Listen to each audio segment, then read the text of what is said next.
तो hello students, and this is our new chapter and chapter number 5 and that is alternating current.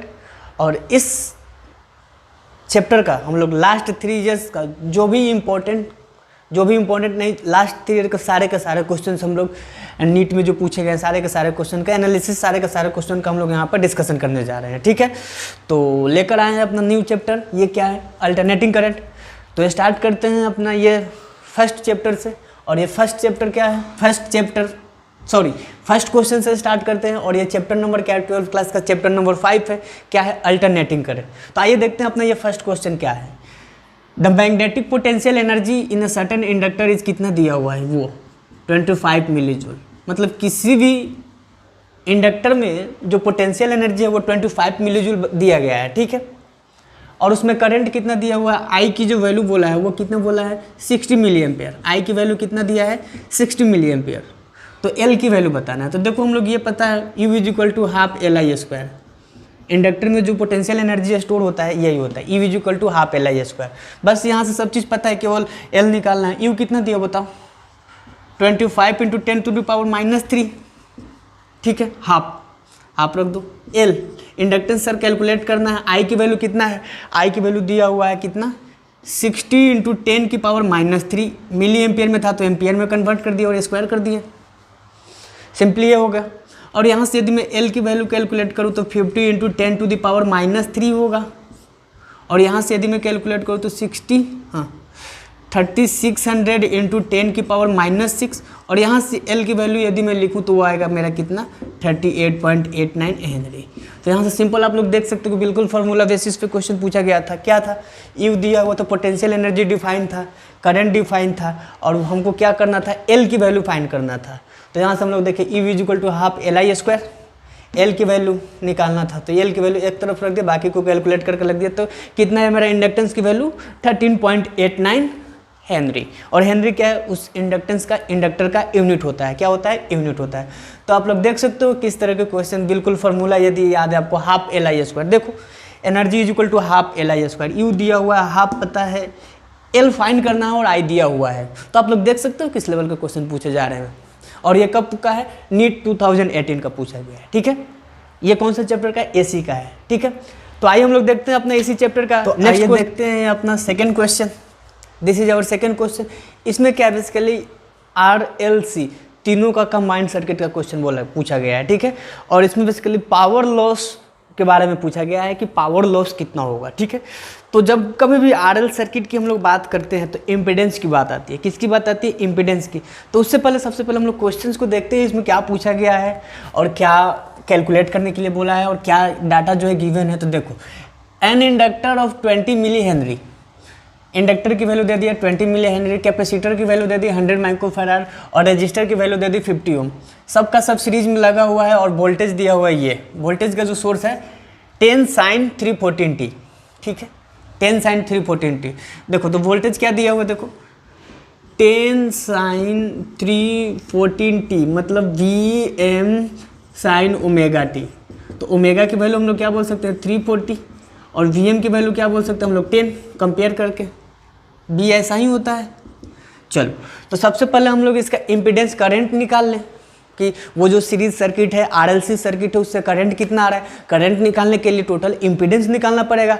और तीनों का जब RL और C तीनों जब एक साथ सीरीज में कनेक्टेड हो तब हम लोग इम्पीडेंस कैसे निकालते हैं?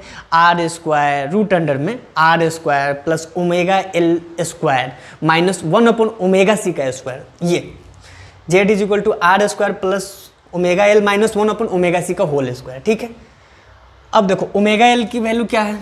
ओमेगा की वैल्यू कितना है बताना? ओमेगा, तो ओमेगा यहाँ पर 314 दिया हुआ है। एल इंडक्टेंस कितना दिया? 20 इंटू 10 टू द पावर -3। तो ओमेगा एल की वैल्यू कितना आ गया? ये। ठीक है, XC को क्या बोलते हैं? 1 ओमेगा C। वो क्या होता है? देखो 100 माइक्रोफैराड दिया हुआ था तो 100 इंटू 10 की पावर -6, लेकिन उसको मैंने ऊपर ट्रांसफर कर दिया और ओमेगा 314 से मल्टीप्लाई कर दिया। तो ये XC की वैल्यू आ गया। ठीक है, अब IRMS जब हम लोग कैलकुलेट, अब देखो तीनों को ये जब वैल्यू इसमें रखेंगे तो Z मिल जाएगा। आर दिया हुआ है तुम्हारा कितना, आर सिंपल दिया होगा 100 दिया होगा, 50 दिया हुआ है, ओमेगा एल तुम कैलकुलेट कर लिए, ओमेगा सी तुम लोग कैलकुलेट कर लिए। तो यहाँ से जब पूरा डाटा जब इसमें रखोगे तो जेड की वैल्यू आ जाएगा इम्पीडेंस, और ये इम्पीडेंस आएगा। और जब करंट निकालोगे तो क्या निकालोगे, V R M S upon Z. जो तुम्हारा रूट मीन करंट निकालोगे तो क्या निकलेगा, V R M S upon Z, क्योंकि जो पावर जो लॉस हम लोग निकालते हैं ना, रूट मीन करंट यूज करते हैं। कौन सा करंट यूज करते हैं, R M S current use करते हैं। ऐसे नहीं कि नॉर्मल निकाल दिए, आई आर एम एस हम लोग यूज करते हैं एसी के केस में, एसी में, not in the case of DC. In the case of AC if you have to calculate the value of power loss, then in that sense we use the R M S current. Understand. तो जब कभी भी AC circuit के case में हम लोगों को ये फाइंड करना हो कि पावर लॉस रेजिस्टेंस में कितना होगा, तो उस सिचुएशन में हम लोग I R M S calculate करते हैं। तो आई आर एम एस के लिए V R M S upon Z करना पड़ेगा, और वी आर एम एस को क्या लिख सकते हैं, वी एम अपॉन रूट 2, और जेड तो है ही, और वी एम की वैल्यू कितना है 10 यहाँ रख दो, और रूट 2 और जेड की वैल्यू ये रख दो। तो यहाँ से करंट की वैल्यू क्या आ जाएगी, आई आर एम एस जब तुम करंट कैलकुलेट करोगे तो 0.1259 आएगा। जब तुम करंट की वैल्यू कैलकुलेट करोगे तो वो कितना आएगा, 0.1259 आएगा। ठीक है। अब पावर की बात करोगे तो रेजिस्टेंस में पावर ही लॉस होता है, तो वो कैसे आता है, आई स्क्वायर इंटू आर। बट हम लोग एसी सर्किट की बात कर रहे हैं तो आई नहीं लिखेंगे, आई आर एम एस लिखेंगे। तो I R M S square into R, और इसके 0.79 वाट आया। क्या आया, 0.79। तो आप लोग ये देख सकते हो सिंपल। ये क्वेश्चन को हम लोग इजी में तो नहीं रख सकते हैं कि बहुत इजी है, लेकिन हाँ इजी है बट थोड़ा सा कैलकुलेटिव है, लिटिल बिट कैलकुलेटिव है। मतलब इसमें थोड़ा सा कैलकुलेशन है, पहले ओमेगा एल निकालो, फिर माइनस ओमेगा सी निकालो, एक्सी निकालो, फिर रूट लो, फिर ये आएगा। ठीक है। फिर अपॉन रूट 2 जेड करके फिर ये करंट निकालो, फिर आर एम एस के स्क्वायर इंटू आर करके तब पावर की वैल्यू आएगी। फिर यहाँ पहले कंपेयर करके बताना पड़ेगा कि वी एम कितना, ओमेगा कितना है। तो ये सारी चीज़ें करनी होगी। समझ में आया। तो इस क्वेश्चन को थोड़ा सा टफ तो नहीं बोलेंगे, इस क्वेश्चन को हम लोग बोलेंगे कि this is the calculative question. ये जो क्वेश्चन है क्या है, कैलकुलेटिव क्वेश्चन है। तो आप लोग पैटर्न को देखते रहो, सीरीज को प्रॉपर देखते रहो, उससे आप लोगों को आने वाली पेपर, किस लेवल का पेपर आ रहा है, कैसा वैरायटी आ रहा है, सब सारे के सारी चीज़ों के बारे में आपको पता चलते जाएगा। और फाइनली एट लास्ट अच्छे से नोट्स बनाना है, अच्छे से नोट्स बनाना। ठीक है। और जब एग्ज़ाम का 10 दिन बचा हो तो एट दैट टाइम यही पढ़ कर जाना, डेफिनेटली बहुत बेनिफिट मिलेगा। ठीक है। तो आइए देखते हैं अपने इसी चैप्टर का नेक्स्ट क्वेश्चन। तो आइए देखते हैं अपना ये अल्टरनेटिंग करंट का नेक्स्ट क्वेश्चन। ये 2 क्वेश्चन बचे थे, छोटे छोटे थे तो मैंने साथ में लिख दिया। देखो तो इसमें फर्स्ट क्वेश्चन क्या है, वो बहुत ही सिंपल, वो सबको पता होगा। देखो क्या है, which of the following acts as a circuit protection device. निम्नलिखित में से ये जो 4 ऑप्शंस दिए हुए हैं, इनमें से चारों में से कौन सा जो डिवाइस है वो क्या है, सर्किट प्रोटेक्शन डिवाइस है। मतलब किसी पर्टिकुलर सर्किट को प्रोटेक्ट करने के लिए यूज किया जाता है। ठीक है। तो देखो कंडक्टर, ये तो वायर के बारे में बात कर रहा है, ये तो हो नहीं सकता है। ठीक है। स्विच क्या, सर्किट को ऑन ऑफ करने के लिए यूज होता है। यदि मैं स्विच की बात करूं तो स्विच मतलब सर्किट को ऑन और ऑफ करने के लिए यूज होता है, और ये खुद एक एलिमेंट है जो एनर्जी स्टोरिंग डिवाइस है, एनर्जी स्टोरिंग एलिमेंट है। ठीक है।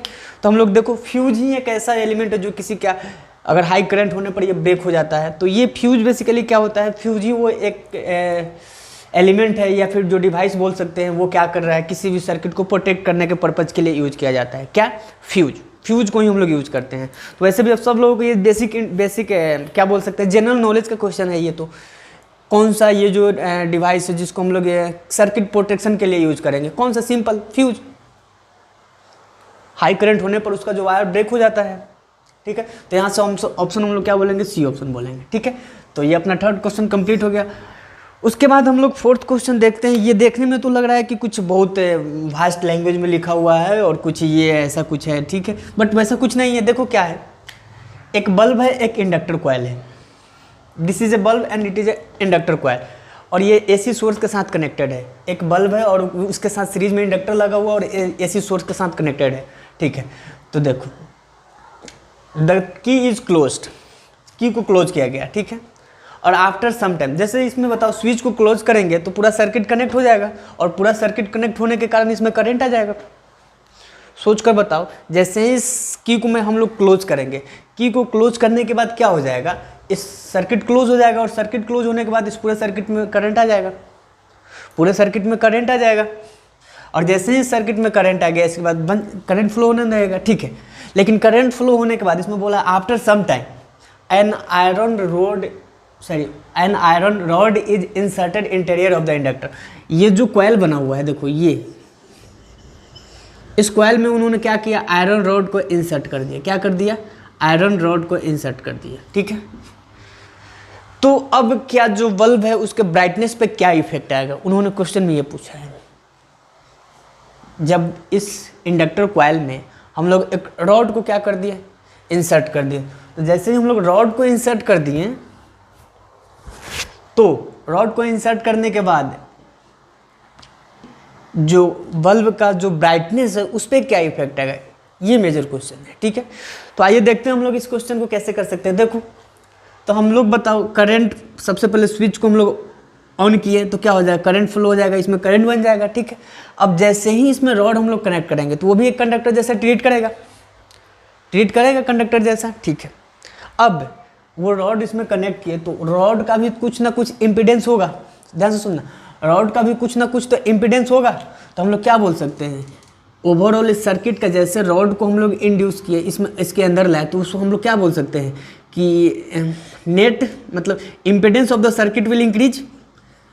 सर्किट का क्या हो गया, इम्पिडेंस बढ़ गया, बढ़ेगा कि नहीं बढ़ेगा, बताओ। रॉड है उसमें भी तो रेजिस्टेंस होता है, अगर उसको हम लोग उस इंडक्टर कॉइल में हम लोग उसको इंसर्ट कर दिए तो क्या होगा, जैसे ही हम लोग उसमें इंडक्टर कॉइल में हम लोग रॉड को इंसर्ट किए तो क्या हो गया, उसका ओवरऑल इम्पिडेंस बढ़ गया। और जैसे ही हम लोग जानते हैं आई का एक्सप्रेशन क्या होता है, V/Z, और इम्पिडेंस जैसे ही बढ़ गया इसका मतलब आई की वैल्यू क्या हो जाएगा, कम हो जाएगा। इस सर्किट में जो करंट फ्लो हो रही थी वो क्या हो जाएगा, कम हो जाएगा। और सर्किट में करंट जैसे ही कम होगा,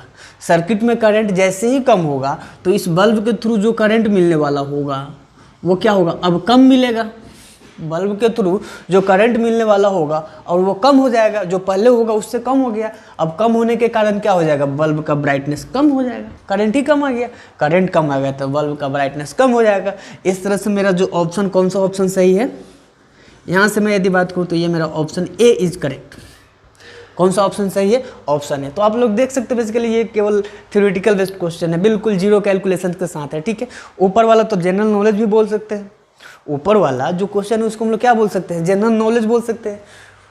प्रोटेक्शन डिवाइस क्या है, फ्यूज को हम लोग बात करते हैं कि fuse is a protection device होता है, ठीक है। और यदि मैं इस सेंस में बात करूँ तो इसमें रॉड को जैसे ही इंसर्ट करेंगे तो उसका ओवरऑल इम्पिडेंस बढ़ जाएगा, इम्पिडेंस बढ़ने के कारण उसका करंट कम हो जाएगा, और करंट कम होने के कारण बल्ब का ब्राइटनेस कम हो जाएगा। It is the all about the discussion of this question, ठीक है। तो नाउ हम लोग अब स्टार्ट करते हैं, ये चैप्टर अपना यहीं पे कंप्लीट होता है, और हम लोग अब नेक्स्ट वीडियो में मिलेंगे अगले टॉपिक को लेकर। तब तक आप क्या कीजिए, इस वीडियो को अच्छे से देखिए, अच्छे से नोट्स बनाइए, अच्छे से रिवीजन कीजिए और नीट का तैयारी अच्छे से कीजिए। Thank you.